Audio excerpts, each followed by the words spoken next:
Es el momento de iniciar con la ronda de comentarios y lo hacemos con nuestro compañero Esteban Delgado. Gracias a la bella, inteligente, iluminada Muñoz, a los amables oyentes de la Z101, el gobierno de la tarde. La semana pasada, específicamente del 8 al 19 de este mes, estuvo en la República Dominicana una misión del Fondo Monetario Internacional, encabezada por el señor Emilio Fuentes. Sí, así es. Emilio Fernández y otros miembros más, que vienen cada cierto tiempo a la República Dominicana a hacer una evaluación de la economía, del comportamiento de la economía. Es una evaluación rutinaria que está establecida en el artículo 4 del acuerdo de afiliación o de membresía que tiene la República Dominicana con el Fondo Monetario Internacional. Lo mismo ocurre con otros países. Pero hoy ya el Fondo Monetario Internacional emitió un informe relativo a el comportamiento de la economía. Ese informe, que es un informe preliminar sobre la observación que hicieron los comisionados o la misión, no es precisamente la posición del directorio. Hay un asunto de procedimiento. Cuando el Fondo Monetario va a un país, una misión va a un país a hacer una evaluación de la economía, esa misión emite un comunicado, emite una opinión, somete sus resultados o sus observaciones a la gerencia del Fondo Monetario Internacional.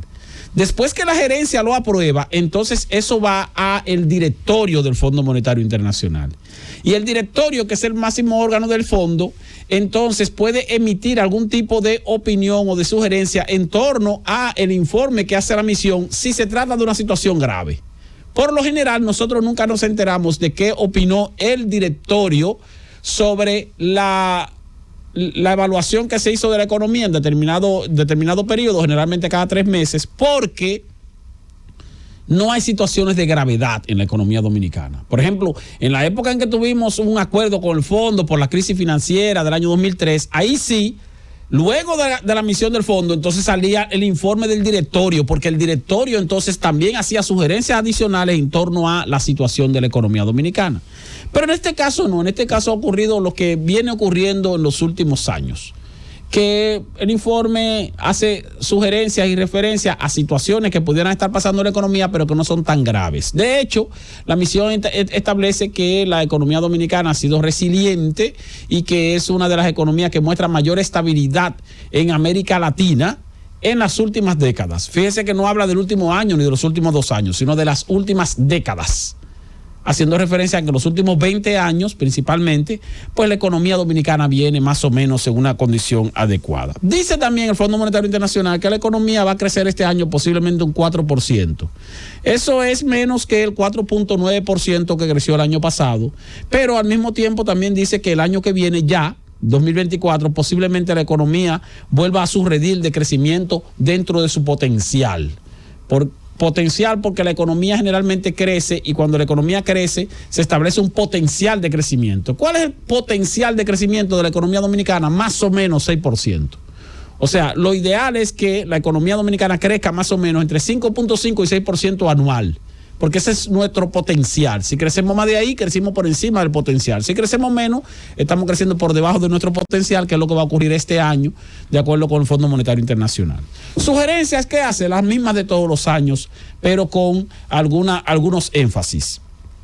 Estos misioneros o comisionados, mejor dicho, estos comisionados dicen, miren, hay que seguir con la política de control de la inflación, que ha sido bastante favorable, algunas medidas restrictivas, pero hay que observar que esas medidas restrictivas no afecten el sector financiero, como ha pasado en otros países, en el caso de Estados Unidos, por ejemplo, donde la restricción y el aumento de las tasas de interés han provocado situaciones de afección a la liquidez de los bancos y hay bancos que han quebrado.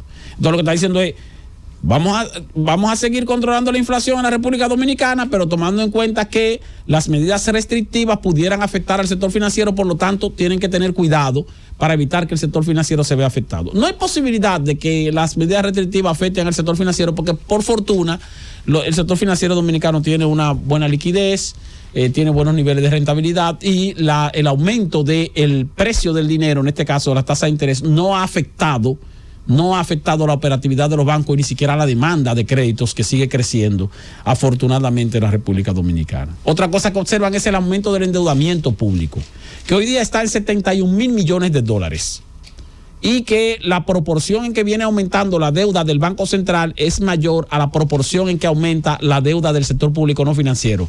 No el monto, sino la proporción. Para que ustedes tengan una idea, hace 3 años el 21% de la deuda total del país era del Banco Central y el otro 79% era del sector público no financiero. Ahora el 27% es deuda del Banco Central y el otro 73% del sector financiero. Fíjense, del sector público no financiero. Fíjense entonces cómo la deuda del Banco Central está creciendo a una mayor velocidad que la deuda del sector público no financiero, y eso hace entonces que en términos proporcionales su ponderación aumente. Aún así, como quiera, es deuda pública, 71,000 millones de dólares, que es mucho dinero. Otra sugerencia que hace el Fondo Monetario Internacional, que es hasta cierto punto reiterativa, pero que no podemos perder de vista, es que hay que regular a las cooperativas. Las cooperativas que hacen operación de intermediación financiera tienen que ser reguladas como son reguladas las interventoras financieras, que son los bancos múltiples y las asociaciones de ahorro y préstamo, los bancos de ahorro y crédito y las corporaciones de crédito. Son reguladas a través de la ley monetaria y financiera. Pero las cooperativas, muchas de ellas que son sumamente grandes, más grandes que muchos bancos comerciales del país, no están siendo bien reguladas porque la regulación es muy débil, tomando en cuenta que lo que tenemos es un IDECOP ahí que prácticamente es infuncional. Aunque recientemente tomó algunas medidas, cerró un par de cooperativas ahí por malos manejos. Pero hay que fortalecer la regulación de las cooperativas. Eso es reiterativo por parte del Fondo Monetario Internacional. Y otra cosa que es reiterativa es lo que tiene que ver con una reforma tributaria. El Fondo Monetario Internacional dice, hay que hacer o promover una especie de ley de eficientización del sistema tributario dominicano. Y sugiere que se establezca un mecanismo legal o mecanismos legales a través de reforma tributaria que impliquen posiblemente una ampliación de la base imponible. ¿Qué es una ampliación de la base imponible? Aplicar impuestos existentes a áreas que están exentas. No crear nuevos impuestos, no aumentar la tasa de impuesto que está establecida, por ejemplo, en este caso el ITEVIS, sino ampliar la base imponible, es decir, aplicar el ITEVIS a productos, bienes o servicios que hoy día están exentos. Lo que nos dice el Fondo Monetario Internacional es a cuáles productos o a cuáles servicios, porque por ejemplo, imagínense ustedes, los servicios que están exentos del ITEVIS son salud, educación, electricidad, agua potable. Esos son los servicios que están exentos del ITEVIS. Imagínense ustedes que le apliquemos ITEVIS a algunos de esos servicios que de por sí ya son costosos. O los productos que son exentos del ITEVIS, que son muy pocos, qué sé yo, el arroz, la habichuela, la leche, algunos cárnicos. Si le aplicamos ITEVIS a esos productos sería también un poco complicado. Pero lo que plantea eso, ampliar la base imponible. ¿Y qué otra cosa plantea el Fondo Monetario Internacional?